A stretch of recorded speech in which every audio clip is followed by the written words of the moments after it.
Hi friends, welcome to our channel. ఈ ఛానల్లో TET, CTET, డిఎస్సికి సంబంధించి వీడియోలను చూస్తూ ఉన్నారు. ఈరోజు ప్రత్యేకంగా తెలుగు సంబంధించి అలంకారాలను పూర్తిగా అర్థ వివరణతో వివరించడం జరుగుతుంది. కాబట్టి ఈ అలంకారాలకు సంబంధించిన ప్రశ్న తప్పనిసరిగా వస్తుంది. కాబట్టి మీరు ఈ వీడియో చూసిన తర్వాత ఆ ప్రశ్నకు సమాధానం చెప్పగలుగుతారు. కాబట్టి మీరు పూర్తిగా వీడియోను చూడండి.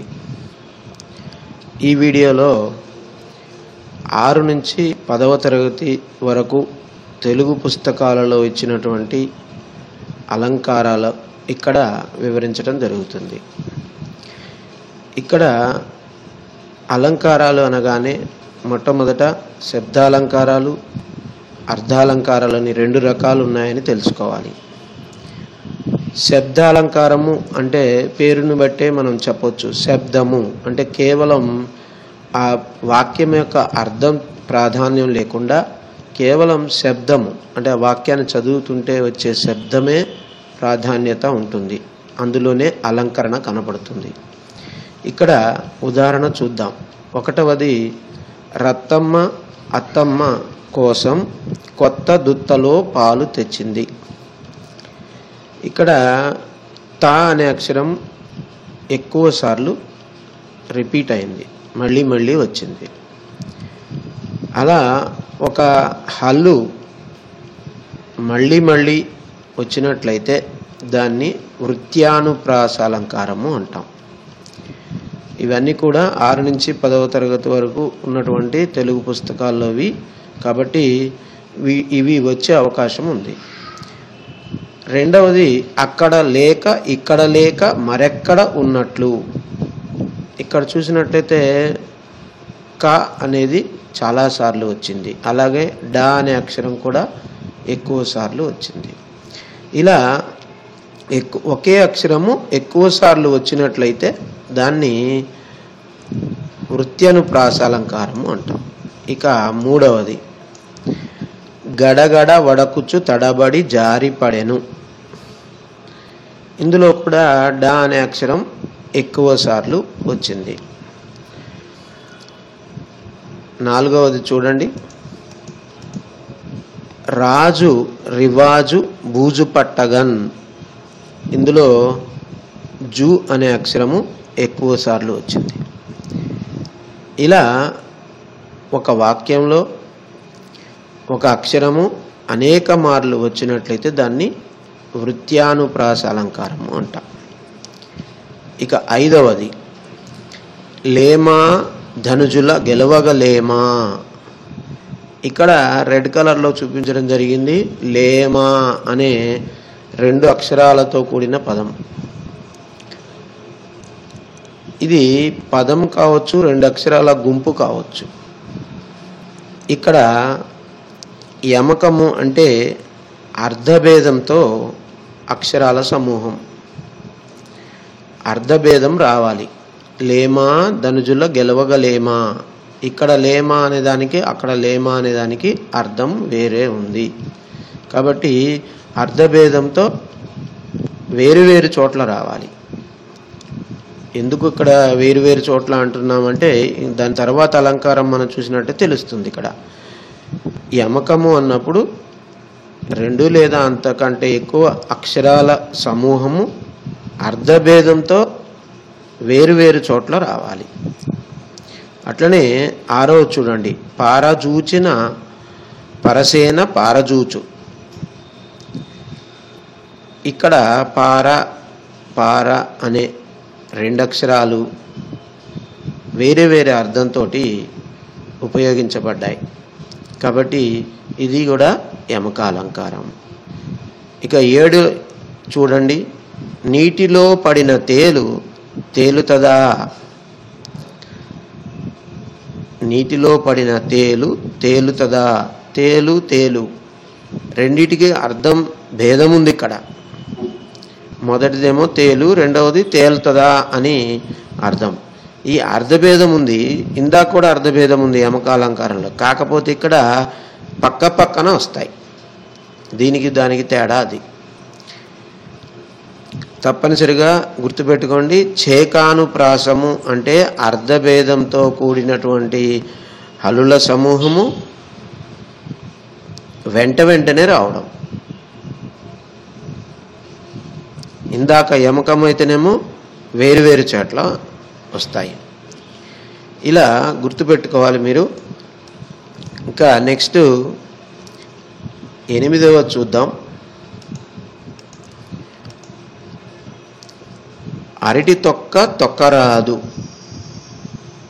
ఇక్కడ తొక్క అనే దానికి రెండిటికి అర్ధభేదం ఉంది, పక్క పక్కనే వచ్చింది కాబట్టి ఛేకానుప్రాసము.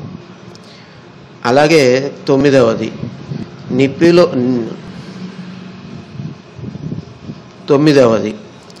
నిప్పిలో పడితే కాలు కాలుతుంది. ఇక్కడ కాలు అనే పదము 2 సార్లు వచ్చింది అర్ధభేదంతో. అంటే నిప్పులో పడితే కాలు కాలుతుంది. మొదటి దానికేమో కాలు అని అర్థం, ఇంకోటం కాలడము అని అర్థం. కాబట్టి వెంటనే ప్రయోగించబడ్డాయి కాబట్టి ఇది ఛేకానుప్రాసము. ఇక 10వది వాడికి చెప్పు తెగిపోకుండా నడవమని. చూడండి, ఇక్కడ మొదటిదేమో చెప్పమని అర్థం, రెండోదేమో చెప్పు, కాలుకి వేసుకునే చెప్పు అన్నమాట. ఇలా చెప్పు అనేది ఈ పదము 2 సార్లు అర్ధభేదంతో పక్కపక్కనే వాడబడింది కాబట్టి ఇది ఛేకానుప్రాసము. ఇక 11 నీకు 100 వందనాలు. చూశారు కదా, 100 వందనాలు. మొదటిదేమో నంబరు, రెండవది వందనము అనేది. కాబట్టి అర్ధభేదంతో పక్కనే వచ్చింది. ఇది కూడా ఛేకానుప్రాసము. ఇక 12వది ఇది 12, 13, 14 అని పడిందండి. ఇదంతా ఒకటే.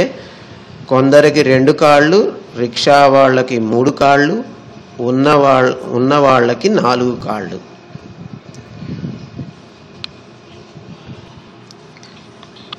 ఇక 12వది కొందరికి 2 కాళ్ళు, రిక్షా వాళ్ళకి 3 కాళ్ళు, ఉన్న వాళ్ళకి 4 కాళ్ళు. ఇలా ఒక పాదము చివర ఏదైతే హల్లులు వస్తాయో రెండవ పాదం చివర కూడా అవే రావాలి. తర్వాత 3వ పాదం చివర కూడా అదే, లేదా వాక్యాలు. ఇక్కడ ఒకటే అక్షరం రావచ్చు, లేదా అక్షర సముదాయం రావచ్చు. ఇక్కడ కాళ్ళు అనేది చివర, అంత్యము అంటే చివర, అనుప్రాసము, అంత్యానుప్రాస అంటే చివర ఒకే రకమైన హల్లు కానీ అనేక హల్లులు కానీ ఒకే రకమైనవి వస్తాయి. ఇక 13వది గొడ్ల డొక్కలు గుంజినా, వానపాములు ఎండినా, గుడిసెకు విసిరిపోతివా, నడుం చుట్టక పోతివా. ఇక్కడ మొదటి వాక్యంలో నా అనేది ఎక్కడైతే అంతమైందో రెండవ దాంట్లో చివర కూడా అదే దాంతోనే అంతమైంది. అట్లనే గుడిసెకు విసిరిపోతివా వాతో అంతమైతే నడుం చుట్టుక పోతివా అక్కడ కూడా వాతో అంతమైంది. కాబట్టి ఇది అంత్యానుప్రాసము అంటాం. ఇక 14వది నగారా మోగిందా, నయాగరా దుమికిందా. ఇలా చదవగానే మీకు అర్థమైపోతుంది ఇవి శబ్దాలంకారాలు. అంటే చదువటంలోనే ఆ శబ్దంలోనే అలంకరణ ఉంటుంది. ఇక్కడ దా అనేది మొదటి దాంట్లో చివరి అక్షరం, రెండవ దాంట్లో కూడా చివరి అక్షరం కాబట్టి అంత్యానుప్రాసము.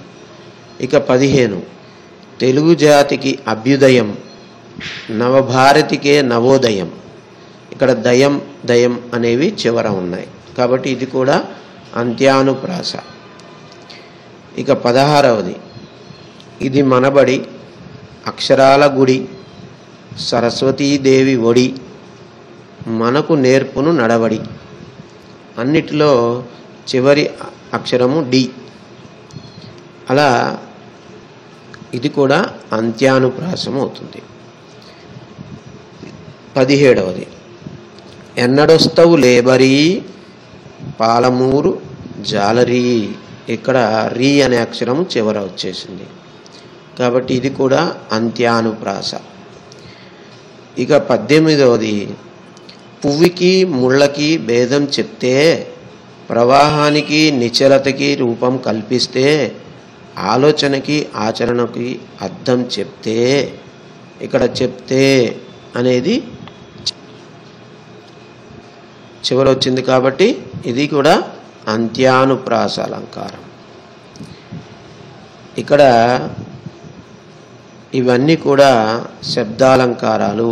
శబ్దాలంకారములు అనేవి మనం వృత్యానుప్రాస, యమకము, చేకానుప్రాస, అంత్యానుప్రాస అలంకారాలని మనం చక్కగా అర్థం చేసుకున్నాం. ఇక 19వది రైతు మునివలె తెల్లవారుజామునే లేస్తాడు. ఇక్కడ ఇందాకట్లాగా చదువుతుంటే ఏ అలంకరణ, శబ్దంలో అలంకరణ ఏం కనపడటం లేదు. మరి ఏమిటి అంటే ఇవి అర్థాలంకారాలు. అంటే వాక్యం యొక్క అర్థంలో అలంకరణ ఉంటుంది. ఇక్కడ ఏం జరిగింది, రైతుని మునితో పోల్చారు. పోలిక చెప్పటం, ఉపమానానికి ఉపమేయానికి పోలిక. ఇక్కడ పోలిక ఏంటి, వలె.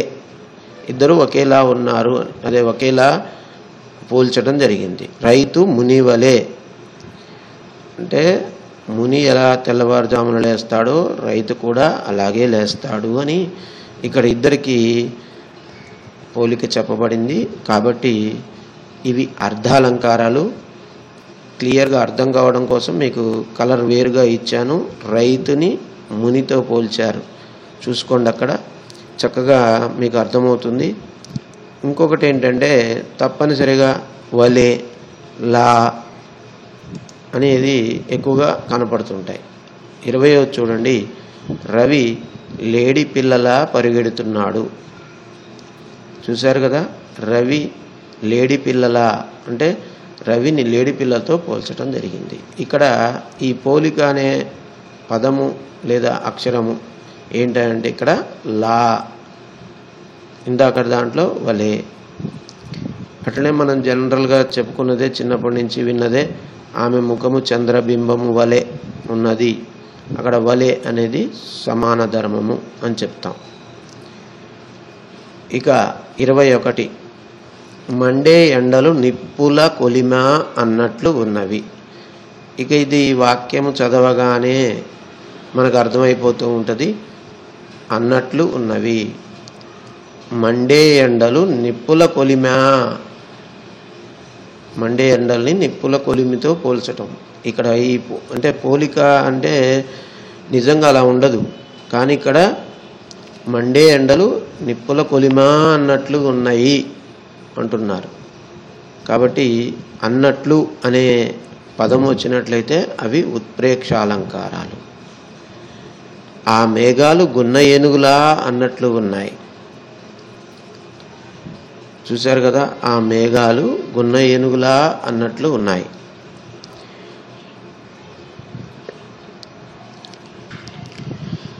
ఇక్కడ ఉత్ప్రేక్షాలంకారం అంటే ఉపమేయాన్ని ఉపమానంగా ఊహించటం. ఇక్కడ మేఘాల్ని గున్న ఏనుగుతో ఊహిస్తున్నారు. అందుకని ఇట్లా ఊహించుకునేటప్పుడు మనకు అన్నట్లు అనే పదం తప్పనిసరిగా 99% వస్తూనే ఉంటుంది. దాన్ని చూడగానే మనకి ఉత్ప్రేక్షాలంకారం రాయొచ్చు. 23వది ఆకాశంలోని నక్షత్రాలు కొలనులోని పువ్వులా అన్నట్లు ఉన్నాయి. చూశారు కదా, నక్షత్రాలని, ఆకాశంలో ఉన్న నక్షత్రాలని కొలనులోని పువ్వులతో ఊహించుతున్నారన్నమాట. కాబట్టి ఇది కూడా ఉత్ప్రేక్షాలంకారం. వంగిన చెట్టు కొమ్మ గొడుగు పట్టినట్లుందా అన్నట్లు ఉంది. ఇక్కడ కూడా ఊహించారు. అట్లా వంగిన చెట్టు కొమ్మని గొడుగు వేసినట్లుగా ఉంది అని ఊహించుకోవడం జరిగింది. ఉపమేయాన్ని ఉపమానంగా ఊహించుకోవడం. అలా ఉన్నట్లయితే ఉత్ప్రేక్ష అలంకారం అంటాం. ఇక 25వది, మీ ఇంటి వాతావరణం పండగ వాతావరణమా అన్నట్లు ఉన్నది. ఇంటి వాతావరణాన్ని పండగ వాతావరణంగా ఊహించుకోవడం జరుగుతుంది. కాబట్టి ఇది కూడా ఉత్ప్రేక్ష అలంకారం. ఇక ఇక్కడ 26వది, ఉపాధ్యాయుడు జ్ఞాన జ్యోతులను ప్రకాశింపచేస్తాడు. ఇది శబ్దాలంకారం కాదు. ఎందుకంటే మనం చదువుతుంటే ఏమి శబ్దంలో చక్కటి అలంకరణ ఏం కనపడలా. మరి ఏముంది ఇక్కడ? అర్థంలో అలంకరణ ఉంది. ఏ అలంకారం మరి ఇక్కడ? ఉపాధ్యాయుడు అనేవాడు జ్ఞానము అనేది జ్యోతులను ప్రకాశింపచేస్తున్నాడు.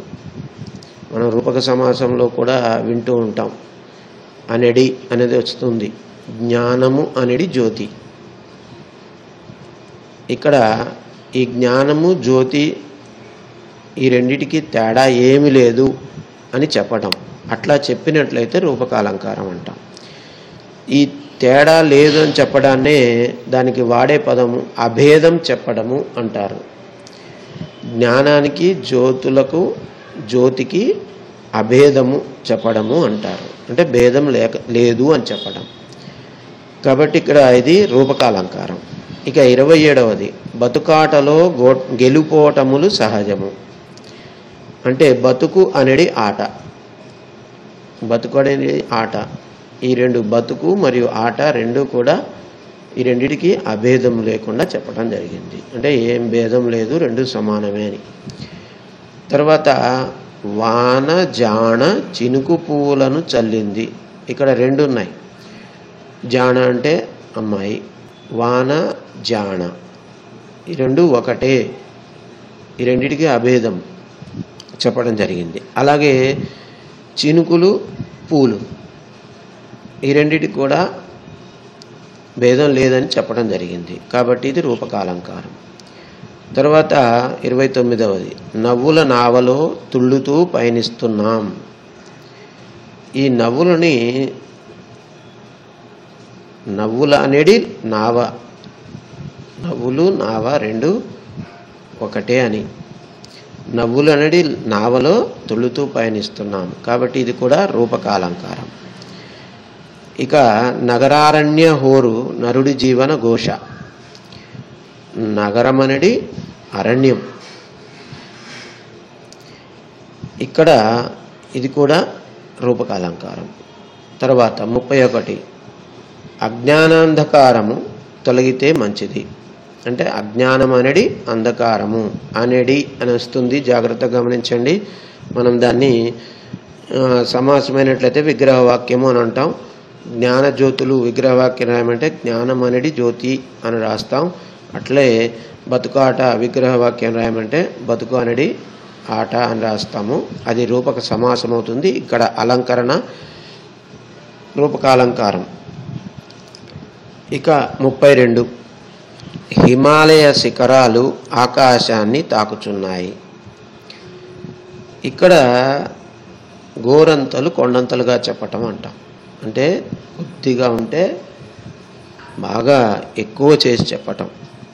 హిమాలయ శిఖరాలు ఆకాశాన్ని తాకుతున్నాయి. నిజంగా తాకవు, కానీ అలా తాకుతున్నట్లుగా ఎక్కువ చేసి చెప్తుంటారు. అందుకని అతిశయోక్తి అలంకారం అంటాం. 33వది, మా ఊర్లో సముద్రమంత చెరువు ఉన్నది.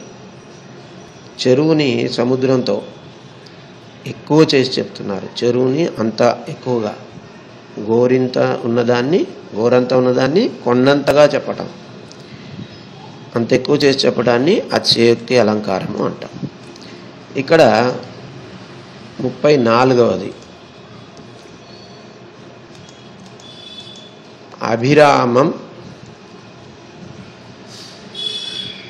34వది, అభిరామ్ తాటి చెట్టంత పొడవు ఉన్నాడు.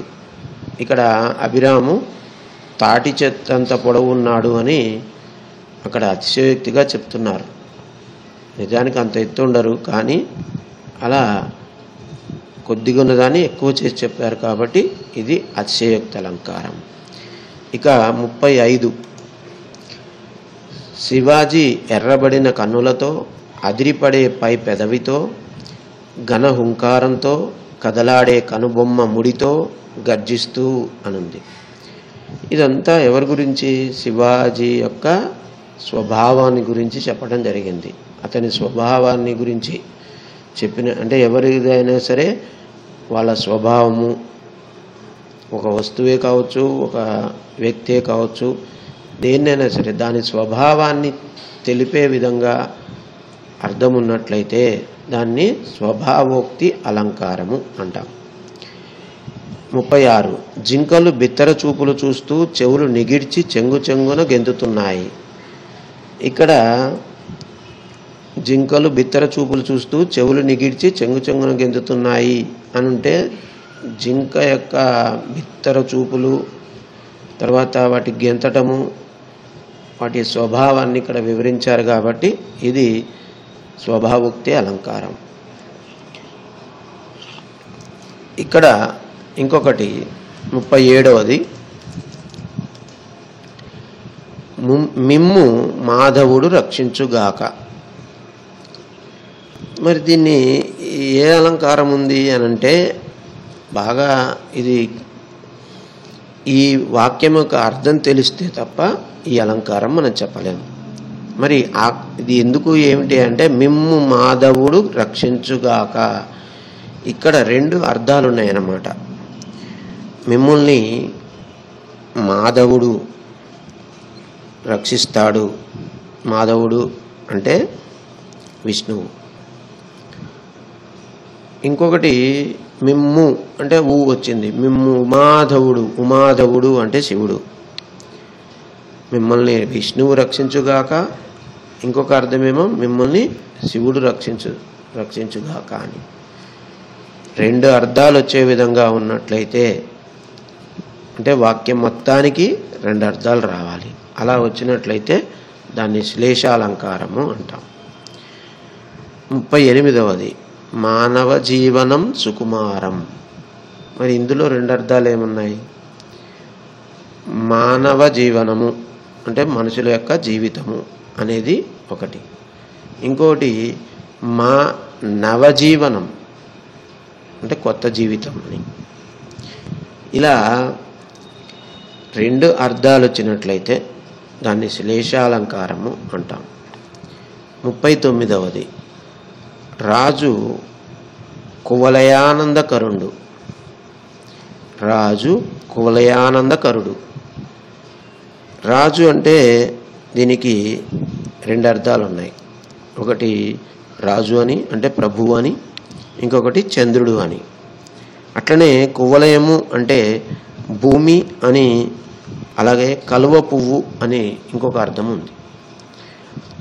అంటే ఇక్కడ ఒక అర్థమేమో రాజు భూమిని ఆనందపరుస్తాడని, ఇంకొక అర్థము చంద్రుడు కలువ పువ్వుకి ఆనందాన్ని కలుగజేస్తాడు అని.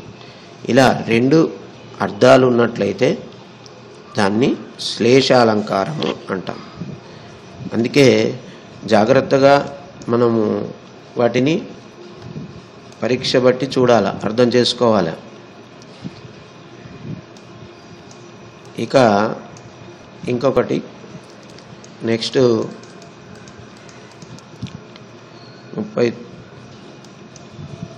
40. నీవేళ వచ్చెదవు. ఇక్కడ 2 అర్థాలు ఉన్నాయి. నీవు ఎలా వస్తావు అని, నీవు ఎలా వస్తావు. ఇంకొక అర్థము నీవు ఏలడానికి వచ్చెదవు అంటే పరిపాలించడానికి వస్తావు అని. ఈ విధంగా 2 అర్థాలు ఉన్నాయి ఈ వాక్యానికి. కాబట్టి ఇది కూడా శ్లేషాలంకారం. తర్వాత 41. మా విడాకులు తెచ్చివ్వండి. ఇక్కడ కూడా 2 అర్థాలు ఏంటి? మా యొక్క విడాకులు తెచ్చివ్వండి అని, మామిడి ఆకులు తెచ్చియండి అని 2 అర్థాలు ఉన్నాయి కాబట్టి ఇది కూడా శ్లేషాలంకారము. తర్వాత 42 వాడి కత్తి తీసుకోండి అంటే ఇక్కడ నేను చదువుతున్నాను చూడండి, వాడి కత్తి తీసుకోండి అంటే అతని యొక్క కత్తి తీసుకోండి అని అర్థం. ఇంకొక అర్థము వాడి కత్తి తీసుకోండి అంటే వాడిగా ఉన్నటువంటి అంటే పదునైన కత్తిని తీసుకోండి అని ఇంకొక అర్థం.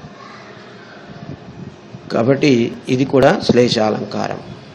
తర్వాత 43వది ఆమె లత పక్కన నిలుచున్నది. లత అంటే తీగ మరియు ఒక అమ్మాయి పేరు. కాబట్టి 2 అర్థాలు. ఆమె తీగ పక్కన నిల్చున్నది అనేది ఒక అర్థం, ఆమె లత పక్కన నిల్చున్నది అని ఇంకొక అర్థం. ఇలా శ్లేషాలంకారము ఒకే వాక్యంలో 2 రకాల అర్థాలు వచ్చినట్లయితే వాటిని శ్లేషాలంకారము అంటాం. ముఖ్యంగా అర్థాలంకారాలు, శబ్దాలంకారాలు. శబ్దాలంకారము అంటే మనము ఆ వాక్యం చదువుతుంటేనే అందులో ఉండే శబ్దం బట్టి మనము ఆ అలంకారాలను చెప్పవచ్చు. అర్థాలంకారాలు అంటే మాత్రం తప్పనిసరిగా అర్థంలోనే అలంకరణ ఉంటుంది. కాబట్టి జాగ్రత్తగా అవి అర్థాలంకారాల శబ్దాలంకారాల తెలుసుకొని ప్రయత్నం చేయండి. 1-2 సార్లు చూసినట్లయితే క్లియర్గా మీకు అర్థమవుతాయి, మీరు పరీక్షల్లో చేయగలుగుతారు. ఇవన్నీ కూడా 6 నుంచి 10వ తరగతి వరకు ఉన్నటువంటి తెలుగు పుస్తకాల నుంచి సేకరించినవి. మీరు ఇలాగే వీడియోలను అనుసరిస్తూ ఉన్నట్లయితే టెట్లో చక్కగా ఎక్కువ మార్కులు సాధించడానికి అవకాశం ఉంటుంది. ఈరోజు ఈ వీడియోలో అలంకారాల గురించి చక్కగా వివరించడం జరిగింది. మీకు ఏ సందేహం ఉన్నా డిస్క్రిప్షన్లో ఇచ్చినటువంటి ఫోన్తో మీరు నేరుగా మాట్లాడవచ్చు, లేదా కామెంట్ రూపంలో తెలియచేయండి. మీకు కావలసినవి తప్పనిసరిగా వీడియో రూపంలో చేయడానికి ప్రయత్నం చేస్తాను. మరొక వీడియోలో మళ్ళీ కలుద్దాం. అప్పటి వరకు చూస్తూనే ఉండండి ఆదిత ఛానల్. Thank you.